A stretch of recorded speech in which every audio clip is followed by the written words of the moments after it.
Welcome to all of you guys. Today we will start derivative as a rate measure. आज हम लोग application of derivative का पहला topic start करने जा रहे हैं। एप्लीकेशन ऑफ डेरिवेटिव तो वैसे कई सारे टॉपिक्स है इसमें, लेकिन अगर तुम देखोगे तो बोर्ड के हिसाब से हम इन सभी टॉपिक्स को अलग अलग पढ़ेंगे एज एक चैप्टर मान के। ठीक है, तो आज हम लोग इस चैप्टर को शुरू करेंगे और खत्म भी करेंगे। जैसे कि ये चैप्टर का नाम ही है derivative as a rate measure, तो मतलब रेट चेंज के बारे में बातचीत करना है। जब भी तुमको पूरे साइंस की दुनिया में रेट चेंज की बात करनी हो तो रेट जो होता है वो दो प्रकार का होता है। किसी भी फिजिकल क्वांटिटी को अगर तुम डिफाइन करते हो रेट चेंज के हिसाब से तो वो फिजिकल क्वांटिटी तुमको दो तरह का दिखेगा। तुम रिकॉल करके देख सकते हो। जैसे कि अगर तुम बात करो वेलोसिटी का, तो वेलोसिटी क्या होता है? Rate of change of displacement. तो वो दो तरह का होता है। कौन कौन सा बताओ? एक एवरेज और एक होगा तुम्हारा इंस्टेंटेनियस।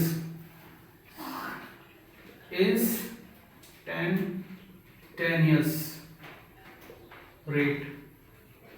तो ये दो प्रकार का रेट तुमको देखने को मिलेगा हमेशा। सिर्फ वेलोसिटी की ही बात नहीं है, एक्सेलरेशन को भी देख लो, दो प्रकार का होता है। करंट को देख लो, दो प्रकार का होता है, क्योंकि ये सब rate of change, rate of reaction देख लो, दो प्रकार का होता है केमिस्ट्री में। तुम साइंस के किसी भी ब्रांच में चले जाओ, जब भी रेट चेंज को डिफाइन करना पड़ेगा तो वो रेट चेंज दो तरह का होगा, एक एवरेज और एक इंस्टेंटेनियस। ठीक है, यहाँ पे मैथमेटिक्स में हम लोग बात करेंगे किसी फंक्शन का rate change with respect to x, rate of change of y with respect to x हम लोग बात करेंगे। मान लो ये एक फंक्शन है, तो इस फंक्शन का कुछ ना कुछ कर्व होगा, तो उस कर्व को हम ड्रॉ कर लेते हैं। जैसे कि ये वो कर्व है। अब यहां पे एक पॉइंट मार्क कर लो x1 और यहां मान लो एक पॉइंट है x2। x1 के करस्पॉन्डिंग जो y में टर्म है वो y1 है और ये है y2। ये y एक्सिस, ये x एक्सिस, ये अपना ओरिजिन।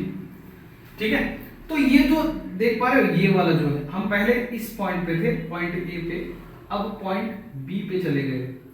तो पॉइंट ए से बी पे जब तुम गए हो तो x में कुछ चेंज आया है कि नहीं, उसको डेल्टा x बोल देते हैं। और उसी प्रकार से y में भी कुछ चेंज आया है तो उसको डेल्टा y बोल देते हैं। तो डेल्टा x क्या है? जो भी एवरेज से रिलेटेड होगा हम यहां लिखेंगे, इंस्टेंटेनियस से रिलेटेड होगा वहां लिखेंगे। तो डेल्टा x का मतलब होता है change in x। Delta y का मतलब होता है change in y। Delta y upon delta x का मतलब होगा rate of change of x with respect to rate of change of y with respect to x। और ये कैसा चेंज है? ये एवरेज चेंज है, एवरेज चेंज है। ठीक है, अब यहां आइए, यहां पे अगर हम dx की बात कर लेंगे, ये जो चेंज है एक सिग्निफिकेंट चेंज है, बहुत लार्ज स्केल पे है। अगर मान लो यही चेंज बहुत छोटा सा टाइम के लिए अगर हम बात करें इंस्टेंट, तो उसको इंस्टेंटेनियस बोलेंगे और लिखेंगे dx। मतलब ये भी चेंज इन x है, बट ये बहुत छोटा चेंज है, वेरी वेरी स्मॉल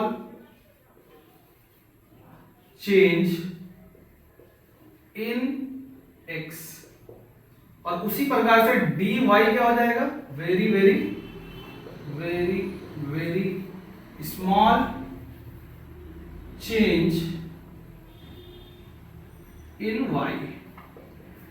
और अगर हम बात करेंगे dy बाई dx की, अभी पढ़ के आए डिफरेंशिएशन। ठीक है, तो dy बाई dx की बात करेंगे तो ये क्या हो जाएगा? Rate of change of y with respect to x जो ऊपर में होता है ना उसका रेट चेंज होता है, किसके रिस्पेक्ट में, नीचे वाले के रिस्पेक्ट में, और यही आपका क्या है, इंस्टेंटेनियस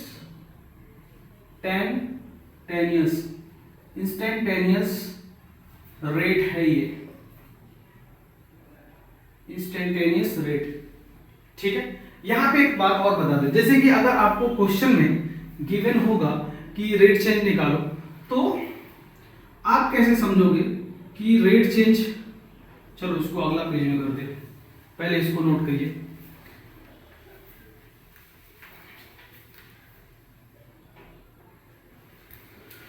तो अभी तक हम लोग समझ लिए कि रेट कितने प्रकार का होता है, दो, एवरेज, इंस्टेंटेनियस। ठीक है, तो हम लोग को इस चैप्टर में इंस्टेंटेनियस से मतलब है dy बाई dx निकालना पड़ेगा।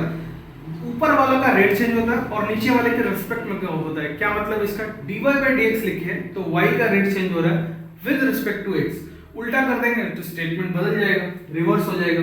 ठीक है, तो इस चैप्टर में कुछ और चीजें जान लेते हैं, जैसे कि अगर रेट चेंज के बारे में ना बताया जाए कुछ भी कि एवरेज है कि इंस्टेंटेनियस है, तो तुम ऑलवेज उसको इंस्टेंटेनियस मान के चलोगे।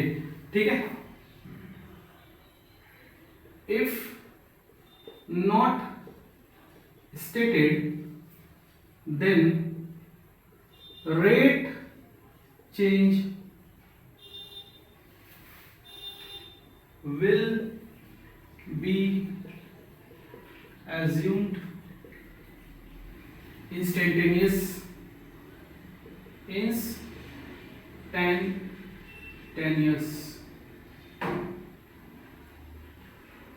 ठीक है, पहला बात। दूसरी बात, वैसे ये डिफरेंशिएशन ही बता चुके, फिर भी बता देते, value of dy by dx at x equal to a will be dy by dx x equal to a, मतलब कि dy by dx का जो एक्सप्रेशन होगा उसमें x equal to a put कर दो, that is f dash a, that is f dash है, मतलब f डैश x होता है derivative, y equal to f of x अगर फंक्शन है तो उस f डैश में क्या करो, x की जगह पे a डाल दो। ठीक है, third point, dy by dt dx by dt equal to dy by dx होता है। बस यहां पे ध्यान रख लेना कि dx by dt अगर जीरो ना हो तो, वैसे ये चीज तो हम पिछला चैप्टर में बता चुके हैं। आई होप तुमको समझ में आया होगा। अब लगभग इस चैप्टर का थ्योरी खत्म हो चुका है। जैसे जैसे क्वेश्चन करते जाएंगे वैसे वैसे तुमको इस चैप्टर का फील आने लगेगा। ये बहुत छोटा टॉपिक है, वैसे नोट कीजिए। तो चलिए फर्स्ट क्वेश्चन करते हैं इस पे।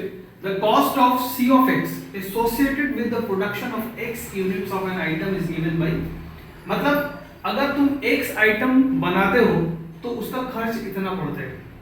Find the marginal cost when 3 units are produced where by marginal cost at any level of output.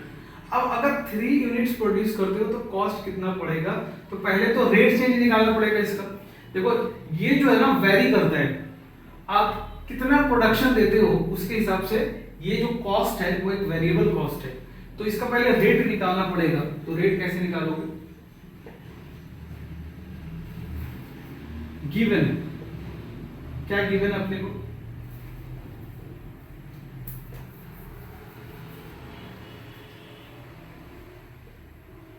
Given है C of x equal to 0.005 x cube minus 0.02 x square plus 30x plus 5000। अब इसको कर दो differentiate with respect to x on both the sides. ऐसा करने पे c dash x जो है वो कितना आ जाएगा, 3 से मल्टीप्लाई हो जाएगा तो 15 0.0 एक्स स्क्वायर माइनस 0.04 एक्स हो जाएगा, डिफरेंशिएट कर रहे हैं 30 हो जाएगा और यहाँ पे 0 हो गया। ठीक है, अब इसका रेट कब निकालना है? When 3 units are produced. तो व्हेन 3 यूनिट्स प्रोड्यूस्ड, तो रेट कितना हो जाएगा? C'3। अब इसमें 3 पुट कर दो तो 0.015 इंटू 3 का स्क्वायर माइनस 0.04 इंटू 3 प्लस 30। ठीक है, अब इसको कैलकुलेट कर लीजिए। इसको कैलकुलेट करके जो आएगा वो आंसर होने वाला है।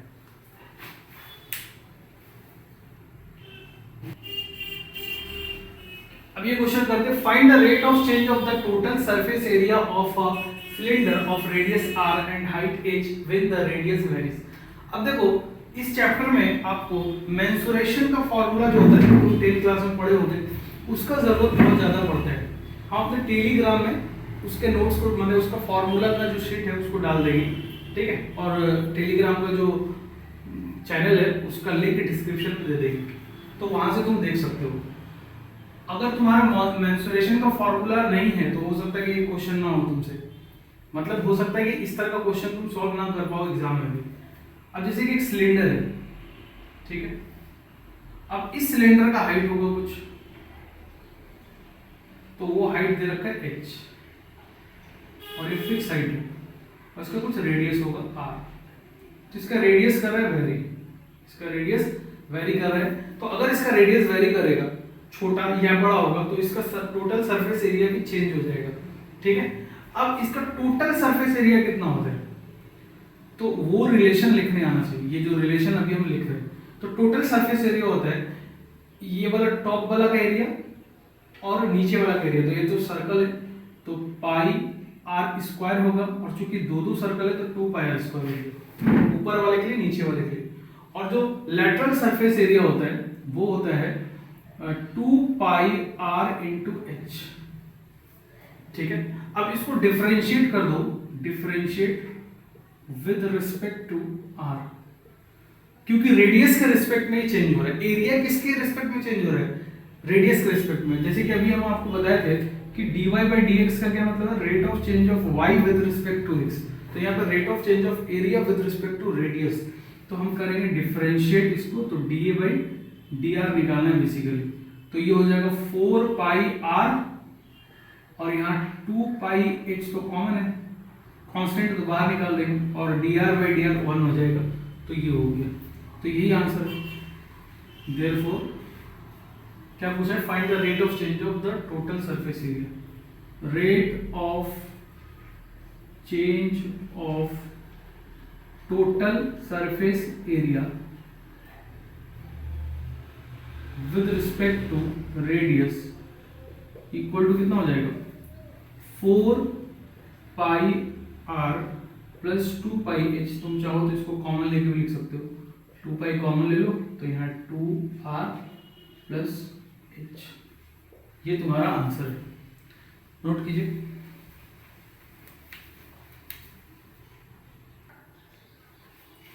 अब देखो ये क्वेश्चन पढ़ो। The side of an equilateral triangle is increasing at the rate of 2 cm per second. At what rate is its area increasing when the side of the triangle is 20 cm? अपने मन में एक equilateral triangle consider कीजिए। अब सोचिए उसका अगर side change होगा तो एरिया भी चेंज होगा। अच्छा, ये जो क्वेश्चन है ये रिलेटेड रेट्स का है, तो हेडिंग लिख लो, रिलेटेड रेट्स। ठीक है, इसमें कोई खास थ्योरी नहीं होता है, इसमें सीधा क्वेश्चन से ही समझ में आ जाएगा तुमको चीजें।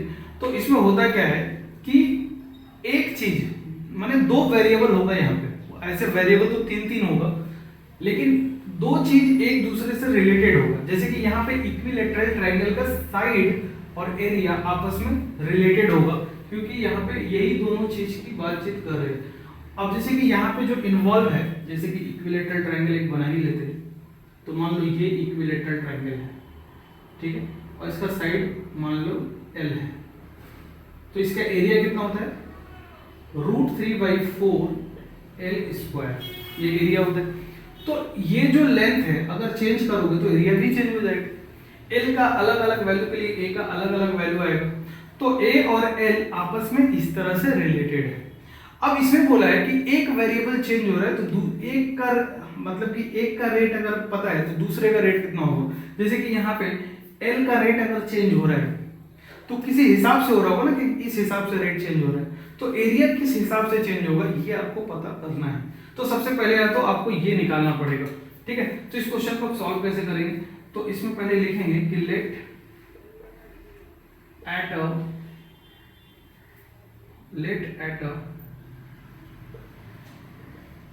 ऐसे लिख लो, late sides of a triangle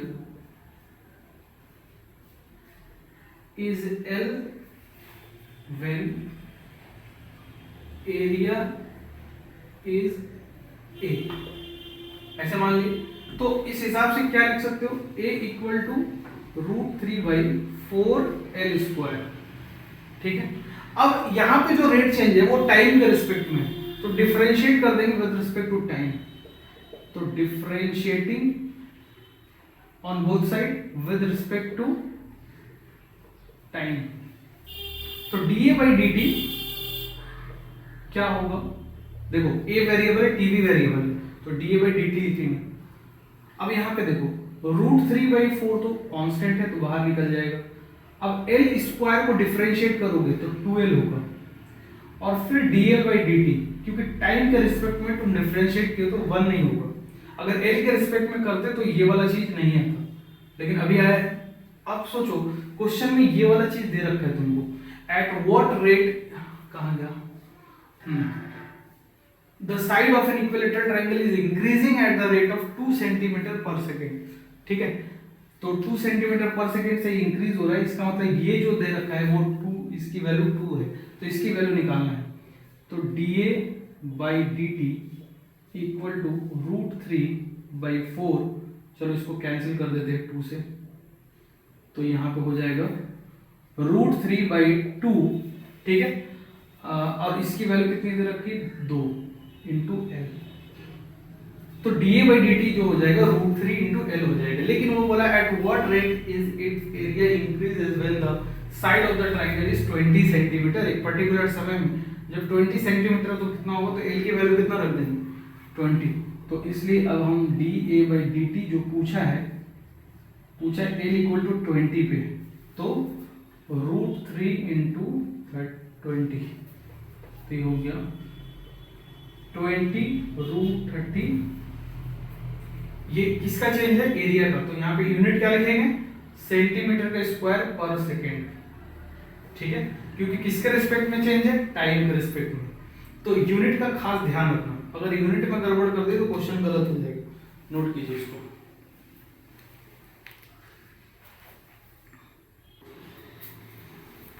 अब इस क्वेश्चन को पढ़ो, देखो इसमें ना क्वेश्चन को बहुत ध्यान से पढ़ना, और वेरिएबल कौन कौन सा है, वेरिएबल कौन का जो चेंज हो रहा हो उसको ध्यान से देखना, और यूनिट का ध्यान रखना, ठीक है। The surface area of the spherical bubble is increasing at the rate of 2 centimetre. तो सबसे पहले ना क्वेश्चन में गिवन को लिख लिया करो, तो गिवन क्या है वो देखो हम लिख रहे हैं, rate of change, the surface area of spherical bubble is increasing at the rate of change. एक और बात ध्यान रखना, अगर इसको नोट करके लिख लेना,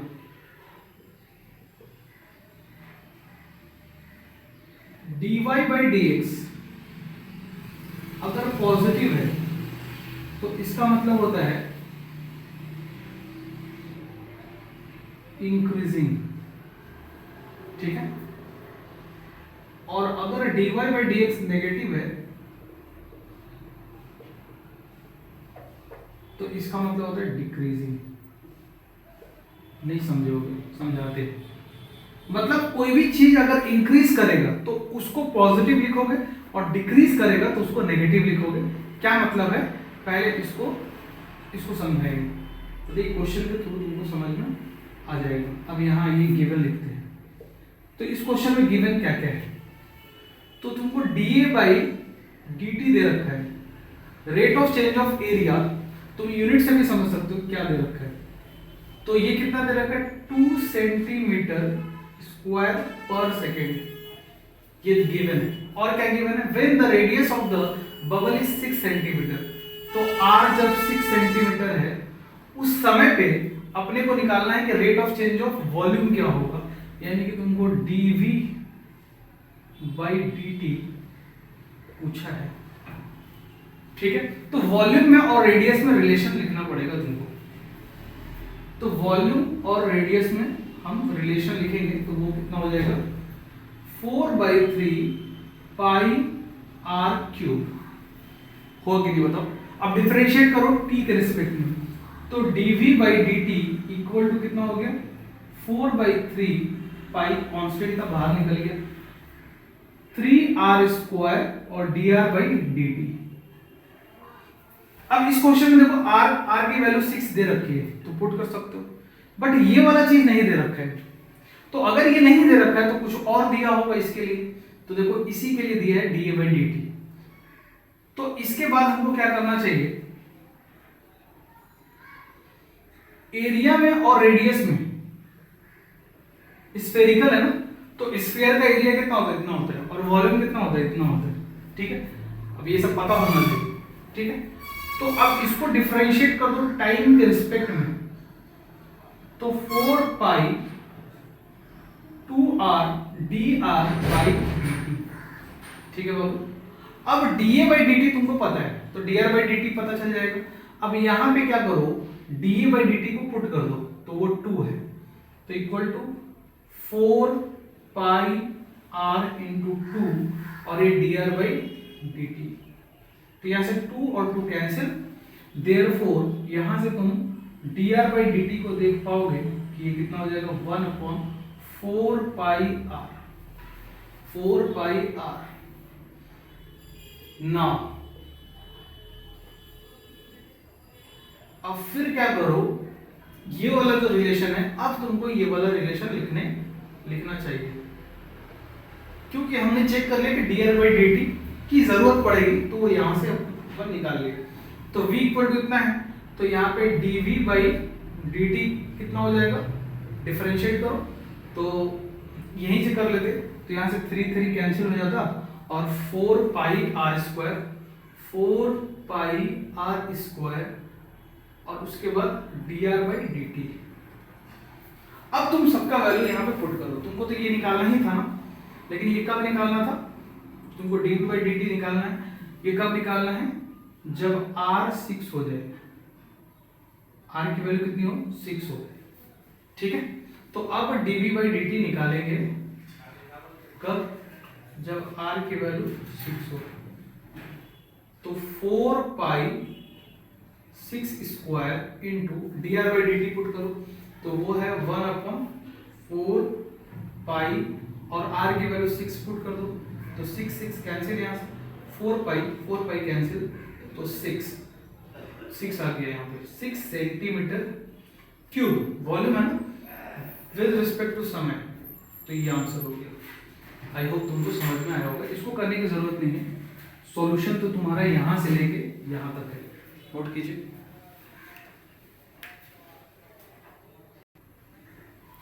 अब इस क्वेश्चन में देखिए ध्यान से समझिएगा, the radius of cylinder is increasing, radius variable क्योंकि वो बढ़ रहा है, एट द 2 सेंटीमीटर पर सेकेंड। तो पहले हम लिख लेते हैं कि गिवन क्या क्या है, तो गिवन क्या है, dr/dt, the radius of the cylinder is increasing, बढ़ रहा है ना, इसलिए पॉजिटिव लिखेंगे इसको, 2 सेंटीमीटर पर सेकेंड, ठीक है, and it's altitude is decreasing, यानी कि अगर h मान लो हाइट को, तो dh/dt decreasing at the rate of 1 centimetre पर सेकेंड, तो -1 सेंटीमीटर पर सेकेंड। माइनस क्यों लिखे, क्योंकि ये घट रहा है, तो यहाँ पे देखो वेरिएबल r भी है क्योंकि बढ़ रहा है, और h भी है, ठीक है। तो ऐसा होगा तो find the rate of change of volume when radius is 3, तो आपको dv बाई dt निकालना है। कब? जब रेडियस हो 3 सेंटीमीटर और एल्टीट्यूड हो 5, 3, h इक्वल टू 5, ये आपको निकालना है। ठीक है, अब क्वेश्चन है ना, करने से पहले लिख लेना कि let r with the radius, h with the height, ये सब लिख लेना। ठीक है, अब ये तुम्हारा एम है और ये गिवन है। अब तुमको क्या करना पड़ेगा, वॉल्यूम में और हाइट और रेडियस में एक रिलेशन लिखना पड़ेगा। वो कहां से आएगा? मेंसुरेशन से। तो हम लोग लिखेंगे वी हैव या फिर वी नो डेट, क्या जानते हैं हम लोग कि वॉल्यूम ऑफ सिलेंडर जो होता है वो होता है पाई आर स्क्वायर इनटू एच। अब ध्यान रहे, आर भी वेरिएबल है, एच भी वेरिएबल है। ठीक है, और डिफरेंशिएशन बहुत मामूली सा लगता है, बहुत हाई फाई डिफरेंशिएशन यहां नहीं लगेगा। तो अब लिखेंगे differentiating both the side with respect to time. तो वॉल्यूम चूंकि वेरिएबल है तो dv बाई dt लिखा जाएगा, और पाई कांस्टेंट तो पाई को बाहर निकाल दो। अब इसको प्रोडक्ट रूल से लिखना पड़ेगा, स्टेप वाइज करना, हम तो बहुत स्टेप छोड़ दे रहे। ठीक है, तो अगर प्रोडक्ट रूल लगाओगे इस पे, तो पहला फंक्शन का डिफरेंशिएशन और दूसरा वाला एज इट इज, तो 2r हो जाएगा और dr बाई dt हो जाएगा। सोचो, और h पहले से है, मैंने h को एज इट इज रखना है और प्लस लिखते थे बीच में। अब पहला वाला फंक्शन एज इट इज और दूसरे वाला का डिफरेंशिएशन, तो ये हो जाएगा। अब ये सब चीज हम डिफरेंशिएशन में बता रखे हैं। ठीक है, अब हमको यही तो निकालना है, तो ठीक है, वो तो निकल आए। अब क्या करना है, इस चीज में वैल्यू पुट कर दो सिर्फ, तो पुट करो। तो अब dv बाई dt हमको निकालना है किस पे, r इक्वल टू 3 पे और h इक्वल टू 5 पे। तो पाई ही रहेगा, 2 r की जगह में क्या रख देंगे 3, और dr बाई dt दे रखा है ना 2, और h की जगह में कितना रख देंगे 5, प्लस r 3 स्क्वायर हो गया, और dh बाई dt कितना दे रखा -1। आई होप क्वेश्चन में कुछ गड़बड़ ना हो। चलो ठीक है, तो अब यहां पे कितना हो गया पाई, और इसको कैलकुलेट करो तो कितना हो जाएगा 10, 60 आई गेस, और -9, तो कितना हो गया। अब इसको सब्ट्रैक्ट कर लो तो 51 हो जाएगा। 51 पाई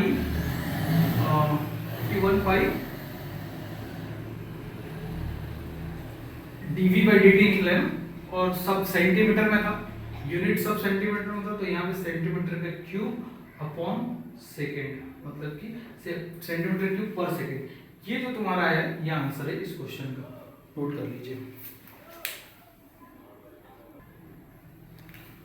अब देखो एक कर्व है, find the point on the curve y square equal to 8x for which the abscissa and ordinate change at the same rate. अब ये कर्व ऐसे पैराबोला है, बट इसको जाने बिना भी क्वेश्चन तुम कर सकते हो कि ये पैराबोला है। ठीक है, ordinate changes at the same rate. तो यहाँ पे एब्सिसा किसको बोलते हैं, जैसे मान लो 2,4 एक कोऑर्डिनेट एक्सिस है, तो 2 हो गया एब्सिसा, x कोऑर्डिनेट को एब्सिसा बोलते हैं, और y कोऑर्डिनेट को ऑर्डिनेट बोलते हैं। ठीक है, तो 4 हो गया ऑर्डिनेट, अगर तुम 2,4 लेके चल रहे हो तो।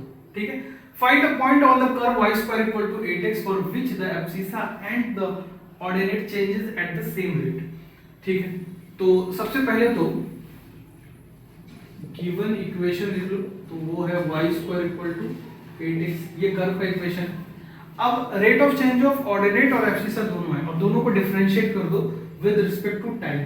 तो यहाँ हो जाएगा2y dy by dt equal to 8 और dx बाई dt। ठीक है, अब इसको इससे कैंसिल कर सकते हो तुम, और 2 को 4 से कैंसिल कर सकते हो। कैंसिल क्यों कर सकते हैं, क्योंकि dy by dt equal to dx by dt ये गिवन है, ये गिवन है। ठीक है, ये तुमको गिवन है, तो इस वजह से कैंसिल कर सकते हैं। तो y की वैल्यू यहां से क्या आ गई, y इक्वल टू 4, तो एग्जाम में लिखने का स्टाइल अच्छा होना चाहिए तुम्हारा। हम तो बहुत कम लिख रहे हैं समय बचाने की वजह से, ठीक है, बट तुम एकदम प्रॉपर तरीके से लिखना। तो अगर तुमको कोऑर्डिनेट पूछा है तुमसे, फाइंड द पॉइंट पूछा है, इसका मतलब एक्स वाई दोनों पूछा है, तो वाई तो तुम निकाल ले, एक्स कहां से निकालोगे, यहां से निकालोगे। Put y equal to 4 in y square equal to 8x। तो इसमें जब तुम y रखोगे तो ये हो गया 16 इक्वल टू 8x, तो ये हो गया 4। देयरफॉर x इक्वल टू कितना हो गया 4। तो therefore the required point is 4,2। Answer हो गया, ठीक है, नोट कर लीजिए।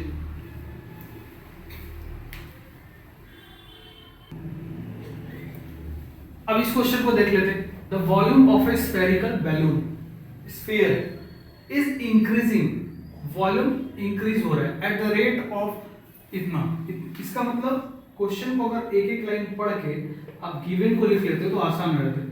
वॉल्यूम को मान लेना v और उसको डिफरेंशिएट कर दोगे तो rate of change of time के रिस्पेक्ट में डिफरेंशिएट करोगे तो rate of change of volume with respect to time आ गया, और वो कितना है 25 सेंटीमीटर क्यूब पर सेकेंड।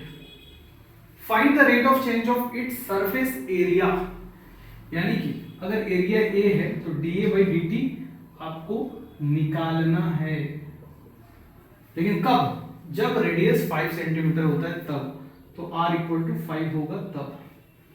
ये तुम्हारा मूल क्वेश्चन है। अब इसके लिए करोगे क्या, तो हम लोग लिखेंगे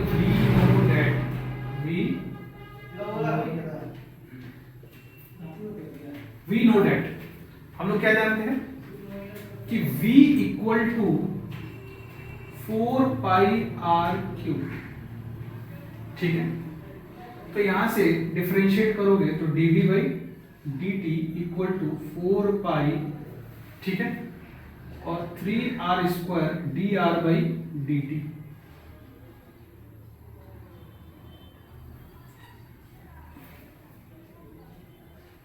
अब यहां से देखो dv बाई dt दे रखा है 25, तो बैठा दो वैल्यू 25 इक्वल टू 4,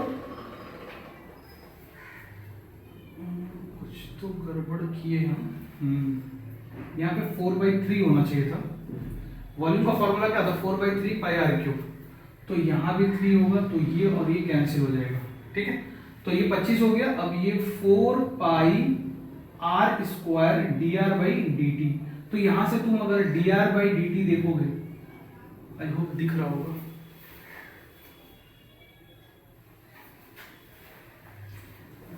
चलो यहां लिख देते हैं। Therefore D r by d T जो होगा वो क्या होगा बाबू 25 अपॉन 4 पाई आर स्क्वायर, ये हो गया, ये D r by d T हो गया, ठीक है। अब ये D r by d T क्यों निकाले, क्योंकि इसकी जरूरत पड़ेगी, जैसे कि एक क्वेश्चन और देख चुके हैं बिल्कुल ऐसा ही, ठीक है। तो अब क्या करेंगे, D r by d T ये हो गया। अब तुमको क्या निकालना है, एरिया, तो एरिया का फॉर्मूला लिखिए, तो एरिया का फॉर्मूला तो 4 पाई आर स्क्वायर, ठीक है। अब यहां से डिफरेंशिएट करो इसको भी टाइम के रिस्पेक्ट में, तो ये हो जाएगा 4 pi 2r dr by dt। तो को dr बाई dt की जरूरत पड़ेगी नहीं, इस वजह से पहले से ही निकाल के रख ली। तो अब यहां से dA by dt equal to 4 pi 2r, अब इसकी वैल्यू पुट कर दो तो हो जाएगा 25 अपॉन 4 पाई आर स्क्वायर, जो जो कैंसिल हो रहा है काट दो, 4 पाई गया तेल लेने, एक आर से एक आर खत्म। तो अब हम dA बाई dt निकाल देंगे एट r इक्वल टू 5, जो अपने को निकालना है, ठीक है।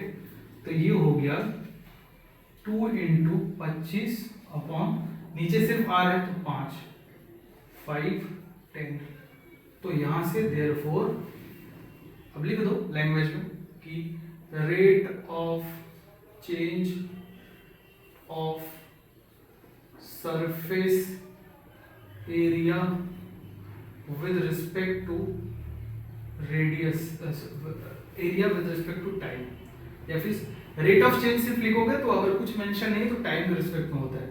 Rate of change of surface area when r equal to 5 is कितना 10 सेंटीमीटर स्क्वायर पर सेकेंड। यूनिट का भैया ध्यान रखना याद से, ठीक है। तो अब ये देखो, अब तो क्वेश्चन ही कराना, ये चैप्टर तो वैसे 6 क्वेश्चन करा दी, बहुत ज्यादा, ठीक है। तो ये चैप्टर हो गया खत्म, ठीक है। वीडियो अच्छा लगे तो लाइक कर दो, शेयर कर दो और सब्सक्राइब कर लो इस चैनल को अगर इसी तरह का वीडियो पाना है तुमको तो, ठीक है। अब हम लोग मतलब कि बहुत आगे आ चुके हैं। अब एप्लीकेशन ऑफ डेरिवेटिव कुछ दिन में 3-4 लेक्चर में ये पूरा एप्लीकेशन ऑफ डेरिवेटिव खत्म हो जाएगा और ये सारा लेक्चर छोटा छोटा होगा क्योंकि टॉपिक्स ही छोटा छोटा है, ठीक है। तो आज के लिए बस इतना ही, थैंक यू।